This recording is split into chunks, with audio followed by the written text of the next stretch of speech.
Yo, what's good? It is your boy Binx, and y'all are the family, and together we are the Binx family. Welcome back to another motherfucking video. Now, this is the first time in a long time I decided to do a story time, but it's Vlogmas, so I'm feeling like I want to start talking to y'all a little bit more personally now. I usually don't get to have nice one-on-one talks with y'all. Now, in the story time, I'm hoping I can entertain and educate y'all on this serious situation I went through. Now, if you guys are ready for the video, go down below and press the like button. You guys don't got to, but I prefer you do. But nevertheless, I am still here to give you guys an entertaining story. If you guys are new to the Binx family, we have 5,000 of y'all so far. You guys need to go over, subscribe, and join the motherfucking family because we lit. So without further ado, it is time to get into the story time. I'm gonna try to keep the details minimal, but still give you guys a lot of picture of what was going on. Y'all want to hear the juicy stuff in the climax of the story, y'all want to get straight to it, so I get it. Now, this story is gonna take place in the summer of 2016. At the time I was 16, still didn't really know who I was, finding groups to get into, just trying to be that cool kid that people just know. Now, me trying to be that it dude, I always thought I had to act gangster, always had to be a part of that group, always try to hang out with the girls and everything like that. That was where my mindset was at the night of the situation happening. Now, the night everything got crazy, the day pretty much started off normal for me. At the start of the day, your boy refused to wake up early. It was the summer, you know, you're supposed to sleep in when it's the summer. And that's the exact person I was. I'm never the type to try to wake up early, especially if I don't have to go anywhere that day. I spent most of my morning and my afternoon playing my PS4. In between loading into different games, I frequently picked up my phone to check it out,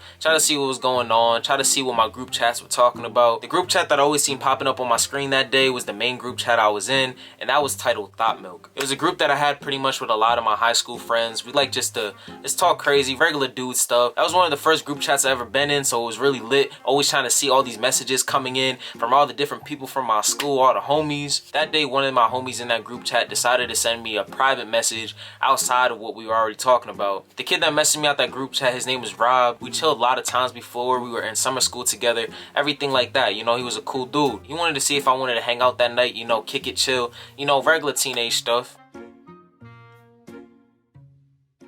We didn't actually have anything planned that night, so I just hit him up and I let him know that I'm gonna get back with him later on. As I was playing my game, a few hours ended up passing. I heard my phone make a ding sound, meaning I got a new message. I ended up seeing a message from a girl that I was talking to at the time. The nickname I had her saved under was Say Say. She sent the typical message of, "What you doing?" Besides playing games, I told her I wasn't doing nothing important, so if you want, I could come see you. As per usual, you know she was with it. She didn't live far away from me, so I told her I'll see her in about an hour. Almost instantly, I got up to get my clothes ready for my shower. Then I realized that I'd never messaged Rob back. I went over to my bed, grabbed my phone, went on it to go hit up Rob, and I told him, "Listen, bruh, I got a girl I'm about to chill with tonight, and she got a sister.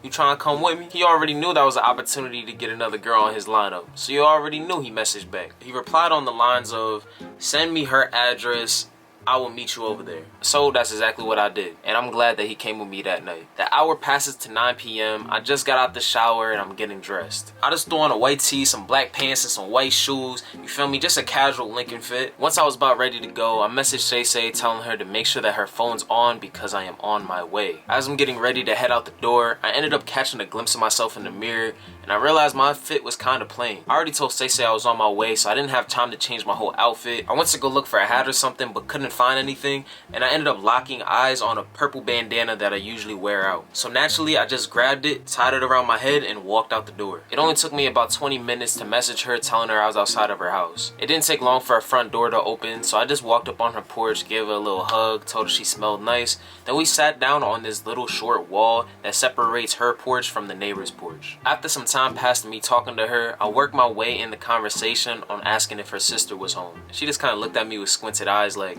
"Yeah, she's upstairs. Why?" I told her that my homie Rob was finna pull up in about 10 more minutes to come chill with us, and I was like, "Well, your sister's single, so you should go upstairs and get her." And Say Say and her sister had a nice bond, so it wasn't that hard to get her downstairs. My homie Rob finally arrived around 10 p.m., dapped me up, then he introduced himself to Say Say and her sister. Rob and the girl's sister started conversation real easily, so it didn't get awkward. We're chilling for a couple hours until it started approaching midnight. At that time, it was dark to the point we really couldn't see each other if it wasn't for for the street lights on the top and bottom of the hill. Once midnight actually hit, Say Say and her sister had to go back inside, so I just gave Say Say a hug in her doorway and Rob just kind of waved bye to her sister. And that was about it for that event. At that point, it was just me and Rob. Naturally, we just talked and walked up the hill towards Center City that was around 15 blocks away. On the way there, we really didn't talk about much besides girls, music, and how we were gonna finesse our way through summer school. It didn't take us that long to approach the heart of the city. We made it to the main point of interest, walking alongside this big rectangle glass building. At that time, there was nobody in sight. All we seen was just the stores lining up on either side of the street. Me and Rob were in a large area in front of the big glass building, and we started walking up towards the sidewalk that was next to the main road. Now, before me and Rob got to the sidewalk that was next to the main road, two teenage boys walked around the corner of the storefront. Almost instantly, Rob recognized the two boys. Me and him approached them. He dapped them up.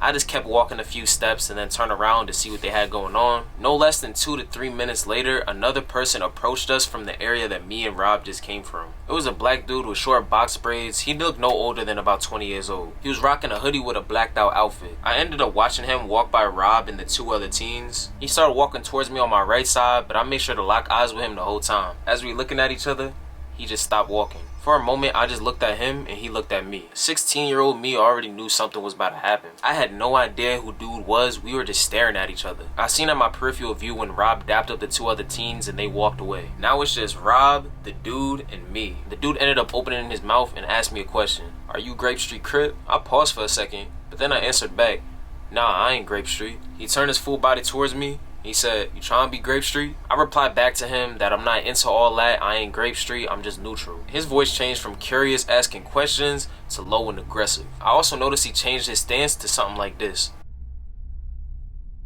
Then he proceeded to say, "Alright, well, you can't be wearing that flag." Then it clicked with me what was going on. When I left the house earlier, I forgot I put on that purple bandana. This whole time, I didn't understand why this dude was talking to me the way he was. Even after it clicked about what was going on, I'm still trying to be that gangster cool kid that fits in. My homie Rob is right here on the side of me at this point, and I'm just like, I can't be soft, bro. I can't let nobody deflag me. Even though I wasn't a Grape Street Crip, I still wasn't gonna let this guy try to play me, bro, because that's not what's in my character. I told dude, listen, awareness under respect of my older brother. He Grape Street. Dude takes a few steps forward and changes his stance again. He's like, "Who's your brother?" Rob is tapping me on my shoulder saying, "Yo, bro, we should just go, bro. Let's just go. Let's keep walking." I'm trying to stand my ground, so I told Rob, "Nah, bro, I ain't going nowhere." Then I looked at bro and let him know who my brother was. He ended up knowing who he was. Dude just looked at me in my soul and he told me, "Alright, bro, but you shouldn't be wearing that flag." Then he just walked off to where he was going. As the situation de-escalates, I just take one look back and me and Rob start walking away. As we were walking away, you know what Rob told me? "Hey, yo, bro, he had a gun on you." And as he's telling me this, I'm like, he had a gun? Where did he have it? I didn't even see a gun. Where was the gun at? Bro, you didn't see how he was standing? He was showing you his gun. Then I understood when he stepped forward,